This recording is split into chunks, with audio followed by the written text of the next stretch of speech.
पीले दांत वाली बहू। रंजना कभी ब्रश नहीं करती थी।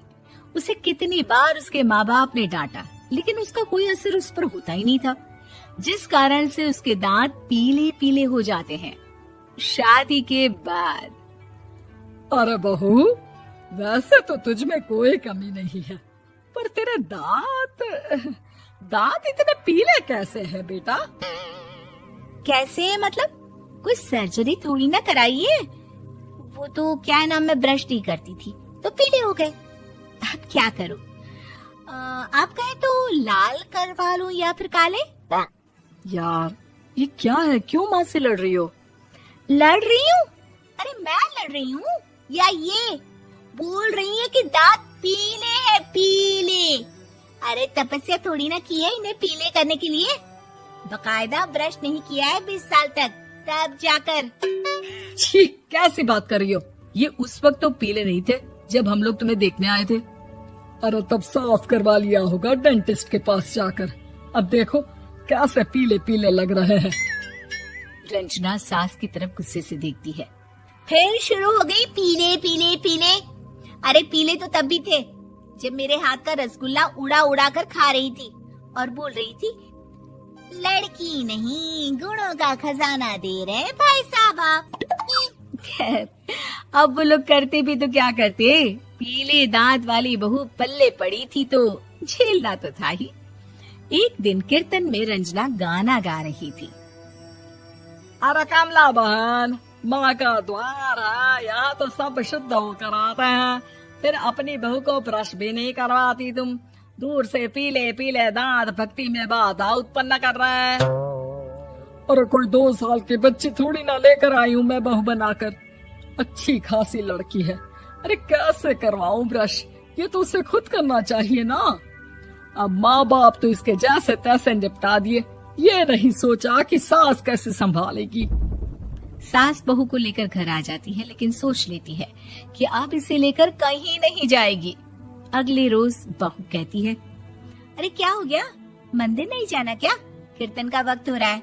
मेरी मधुर वाणी से कान्हा जी जागते हैं और सोते हैं। आप तो जानती है ना उनकी भक्ति में कितना मन लगता है मेरा। वो क्या है ना, तबीयत ठीक नहीं लग रही है मेरी, आराम करूंगी मैं। तबीयत ठीक नहीं लग रही?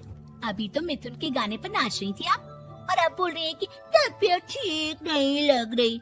अरे भक्ति में मन लगा लो सासू माँ, ऊपर जाना है, क्या मुंह दिखाओगी आप? हाँ?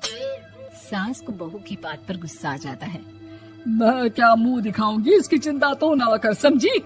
अपने मुंह की चिंता कर, जो ये पीले पीले दांत लेकर हर जगह पहुंच जाती है। पता है लोग कितना मजाक बनाते हैं। ना जी ना, मैं नहीं जाना कहीं तेरे साथ। तो ये बात है।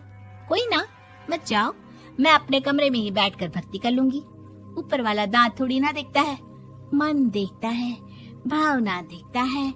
और अरे बस बस, तू सब कुछ दिखा, बस ये सफेद चमकदार दांत ना दिखाना किसी को, है? जा यहाँ से।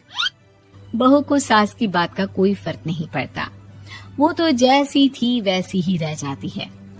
सुबह नहाकर किचन में खाना बनाना, फिर खाना खाना, कीर्तन भजन करना और सो जाना। एक दिन, माँ जी मैं सहेली के घर जा रही हूँ, शाम को लेट आऊंगी। हाँ, तो जाना, मैंने कौन सा तेरी आरती करनी है घर पर बैठकर। रंजना सहेली के घर जाती है, जहाँ वो पार्टी में जाने की तैयारी कर रही होती है। अरे शिखा, कहाँ जाने की तैयारी कर रही है? मैं गलत वक्त पर आ गई क्या? अरे नहीं यार, उल्टा सही वक्त पर आई है।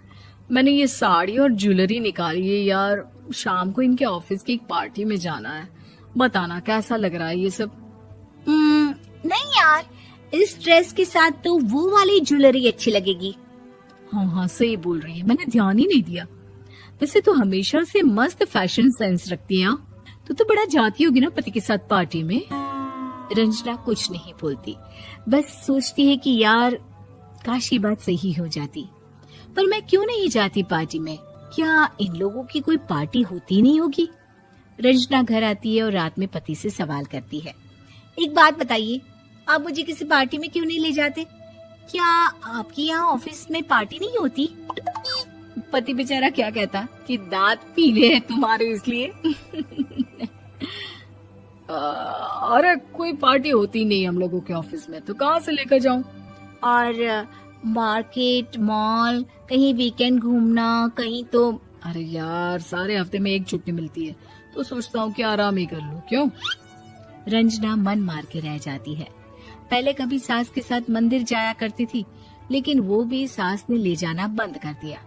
घर बैठी बैठी रंजना बोर हो जाती है। तभी उसे आइडिया आता है और वो मायके जाने का सोचती है। सासू माँ, 2 दिनों के लिए मम्मी के घर जा रही हूँ। अच्छा अच्छा ठीक है, आराम से जा। और हाँ, माँ से कुछ अच्छी आदत सीख कर आना कि कैसे शरीर के हर भाग की तरह दांतों की सफाई भी जरूरी होती है, समझी? शुरू हो गई ना आप। वो लोग आपकी तरह नहीं है कि छोटी छोटी बात का बतंगड़ बना दे। उन लोगों के लिए मैं मायने रखती हूँ, ना कि मेरे पीले पीले दांत। रंजना माँ को बिना बताए उन लोगों को सरप्राइज देती है, लेकिन जैसे ही वो दरवाजे पर पहुँचती है, अंदर देखती है कि घर वाले कहीं जा रहे होते हैं।